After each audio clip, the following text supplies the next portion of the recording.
Hello, welcome back to another Ruffa Sports Cars video. In today's video, I'm going to be going over my own thoughts and opinions on why I don't consider myself a sports card collector, like only strictly a sports card collector. I'm going to highlight one card from my PC that I'm not sure if I'll ever part ways with or not, but the Optic Contenders rookie ticket autograph of Alex Leatherwood. I think this is a purple Pulsar prism, and this is numbered to 21. I believe these would be first off the line exclusive. So, really cool one there, I think. It's a beautiful card, very short printed and very rare. So, why do I not consider myself a sports card collector full-time, or, just solely a sports card collector? For one, I buy sports cards a lot, and that's what I do. It's what I do with a lot of my time and all that. But what I do is buy sports cards to sell sports cards. I don't buy sports cards to collect them. Obviously, if I had to collect cards that I bought, I would be okay with collecting cards I bought. If I had been to not be able to sell them tomorrow, oh well, I'd be happy with collecting the cards. I would just have a collection of sports cards that I was not able to sell because of X, Y, or Z.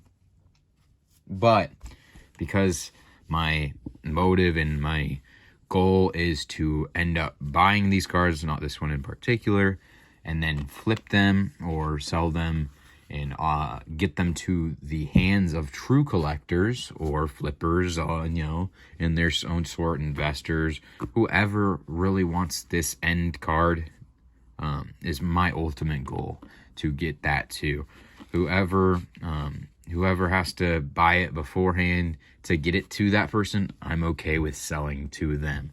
I don't consider myself a investor in sports cards. I think investing in sports cards, although I do like Jeff, and I think people are very harsh on him, sports card investor, the idea of sports card investing is very different than it was when the big boom happened. So investing in sports cards, I used to say it's an investment because of the massive return you saw in a week time. It was a wild time. So you could buy a card, let's say a Justin Herbert rookie, right? And this was, well, that's good time period because it's literally his rookie thing. But you could buy this card, let's just say $3. Somebody has it for $3. You buy that card, $3. They send it off in the mail next day. It gets to you a week later. By the time you got that card, if Justin Herbert did something, which his rookie year he did something, he was the offensive rookie of the year, that card would then shoot up to 5x, 6x, 8x the price that it was going for when you bought it. And that happened with like AJ Brown. It literally happened with anybody and everybody that had a singular game of performance. They did something, then you saw the return in your investment. That's why I would call those in the day when, it's a bad example, but if Alex Leatherwood absolutely demolished, it's not even the same thing. If Michael Crabtree ended up having an amazing game-winning touchdown, one-handed catch, his car, say this was a $5 card when he bought it, that card's a $50 card and it sells instantly. Now, I've done, did that one or two times. I did that with Leonard Fournette during the big boom there, and successfully flipped like a card I bought for maybe like $20 into like $100 or something like that. It was something crazy. That's why I would consider it an investment, because you're pretty much investing in their success, but it's also flipping it and all that. But when you can't see 2x or 3x returns on the stock market in a given week, for very, very, very most things, like very minimal things, you can see that type of return, I'm going to call that thing probably a decent investment in your money. That's why I would consider it back then. to be, and I don't consider it anymore. But the idea of being a flipper, yeah, I think I'm kind of a flipper. I mean, I'm buying inventory that people value less than I value it because I can get it to the hands of people in ways people can't. The example being $1 starts on Whatnot. Each and every Wednesday, 6 p.m. PST, I go live and sell 300 to 400 cards via an auction, and even higher than 400 cards recently. We've been selling probably close to 800 plus cards in a single night. But yeah, so I go live, sell that many cards, and am able to churn and burn. And the support on the Whatnot streams have been through the roof, like even higher and crazier than the YouTube, honestly, which is even wild to me and more crazy to think about that. But yeah, so flipper, I don't know, maybe like in part yes, flipper, but like a lot of the times I'm buying stuff like PSA 10s or, you know, certain cards that I'll buy at like $25. I can put like $50, $60 sticker, you know, or like I know my market, right? So I am a flipper in that aspect. And then I'll set up at the card show, and then I know hopefully in the future I'll continue to do so. But a card shop owner about an hour away bought out quite a bit of stuff from me, and he'll pay probably 80%. So although I might buy the card at $25, and I'll put that card out there for $50 and then be okay with the 20% off, and that would be $40, and that's a $15 increase on that $25 that I spend. So in that aspect, I am a flipper, but I'm also a sports card dealer in that aspect too. And then I'm more or less, I'm a low-end sports card seller is really what I consider myself. I collect sports cards. Yes, I do. I've had videos where I go over my personal collection. This is one card from my personal collection also. This was in probably the last video you saw. Also was the Michael Crabtree Sage Hit autograph out of 100. There's more and more cards and all that. And again, if I wasn't able to sell tomorrow, I would be okay with collecting these cards. Obviously, that'll never happen. You'll always be able to sell your cards, especially as long as I'm alive. I will always be buying and selling sports cards. It will just always happen. There's no hypothetical situation where sports cards will ever be worth nothing. And I think that is kind of another thing that people kind of, I don't know, people say a lot of things. It's always to push their own narrative. I saw one post about all modern sports cards are going to zero. No, they're not. Like, I'm sorry, I've never heard a worse take than that. I understand if he's trying to say maybe random, random damage cards, right? This one's damage of a Justin Herbert rookie, right? I understand if you're trying to say that's going to be worth $0. Even then, you'll probably be able to find somebody that'll pay you 10 cents or, like, it's not going to be worth $0. I'm sorry. It's just not.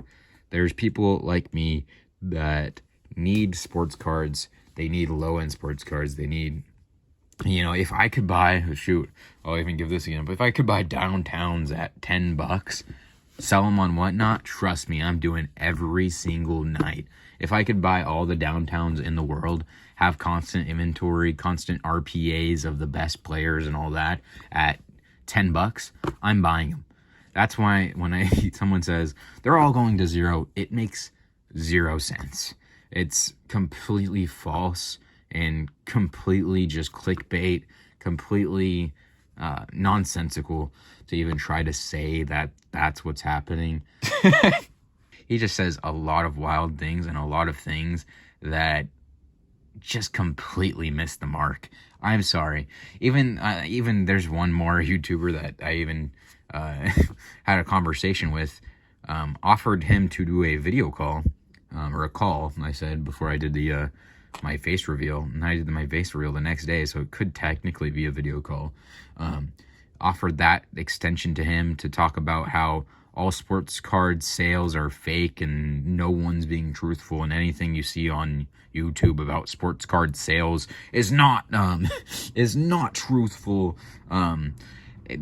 Completely and utterly false. I have never once fabricated any sale or any number I've spit on this channel. I have hundreds of hours of video, maybe not hundreds, but as well, no, maybe probably close to 100 hours of video, all about me talking about sports cards, going through bins on sports cards, going through mail days of sports cards, going through this and that and this and that. I've never once lied about a sale or a purchase or my purchase price. One time I didn't say my purchase price because I absolutely got grilled on the purchase price. Or sometimes I might forget to say purchase prices too. I mean, shoot, I have a mail day to the right of me that some of this stuff, technically I think I know all of it that I paid for. Some of it I just might not know. When I'm doing it, I end up buying so many cards that sometimes it just isn't something that I'm able to recall when I'm recording those videos. I ended up having a conversation with him, and he said, would you even collect sports cards if they were worth nothing? Would you even be here? And I said, well, if in your hypothetical world, let's just say sports cards are worth nothing. All right, I don't understand why people are freaking on. I'm sorry, but how? Like, literally, leave a comment down below. I'm gonna prove this right. If you could buy CeeDee Lamb RPA, I'm just even saying CeeDee Lamb. I'm not even saying Jerry Rice. I'm not even saying Randy Moss. I'm not even saying Tom Brady. I'm not even saying Peyton Manning. I'm not even saying Patrick Mahomes. I'm not even saying Eli. You know what I mean? I'm not saying these big names. And obviously, I didn't even say Joe Montana, John Elway. I'm not even saying these big names. Michael Jordan, LeBron James, Kobe Bryant, Shaquille O'Neal. I'm not even saying these big names. Mickey Mantle, Bob Barker from you know what I mean? If cards became $0 was his hypothetical thing, would you collect anything? Would you even be a part of the hobby? Would you be buying or selling sports cards? I told him, if I could have a entire room full of Patrick Mahomes rookie autographs, sign me up for your hypothetical situation of nothing. Hello? Yeah, I'm gonna have an entire storage unit, and then buy a storage unit too, I'm talking about the entire complex, just to store my cards. And then I'm gonna have security walking around those if I could pick them up for nothing. It makes no sense how some people, and that would be a wild hypothetical situation. But there's no world where that will happen today. There is too many people that will buy those cards and buy collectibles like that before they hit close to the numbers people are trying to say. Yeah, I'm included in that number. I mean, shoot, if you have a numbered Kobe Bryant rookie autograph, numbered Kobe Bryant autograph, even a numbered Kobe Bryant autograph or a numbered Kobe Bryant in general, that you're trying to sell for next to nothing because you think sports cards are going to be $0 because of someone with a whiteboard or somebody with trying to make the sports card hobby great again. I'm sorry, but please DM me before you try to sell your card for nothing, because you're like, oh, they're going to be worth nothing, these people say. They don't know jack diddly squat about economics or a whole bunch of, they just don't. If even this card will never be worth $0, you want to know why? Because number to 21, there's definitely 21 people in the world who probably want this card. Look, I'll show you the back. National champion left tackle for the 2020 national champions at Alabama. Do you think there's not 21 Alabama fans that wouldn't pay, let's just say, $5 for this card? This card is not going to hit $0 ever. I am just saying. That would be, I'm also going to put this hypothetical situation out there, is when you sell a card like this, let's say for $5, Look at the back. That thing is numbered to 21. There's only 21 copies of this card. If you sold it for $5, that's $105 in total market value for this card. Do you think between Raiders fans, between Alabama fans, between his hometown fans, between yada, yada, yada, do you think there's more than $105 that would probably be spent total market-wise onto this card? It's just a hypothetical, easy situation to realize that this card will never hit $0. And even at $5 value, it's probably undervalued. That's how the sports card market operates automatically. But so yes, sports cards will never hit 0. Yes, I don't consider myself a full-time sports card collector. I consider myself a mixture of a collector, a dealer, and a flipper, an emphasis on the flipper, and then sub-emphasis on the dealer, and then a collector at heart and all that. And I still do collect cards and all that, and I have my fair share of all PC stuff scattered and dispersed about the house and all that. And I'm going to highlight some of these going in the future when I make videos like this. So yeah, I'm going to head out and leave you guys with this. Leave some comments down below if you agree with some of my thought processes and my reasoning on some of these topics at hand. And yeah, I hope you enjoyed the video. I hope I see you in the next one. Take it easy. Have a good one.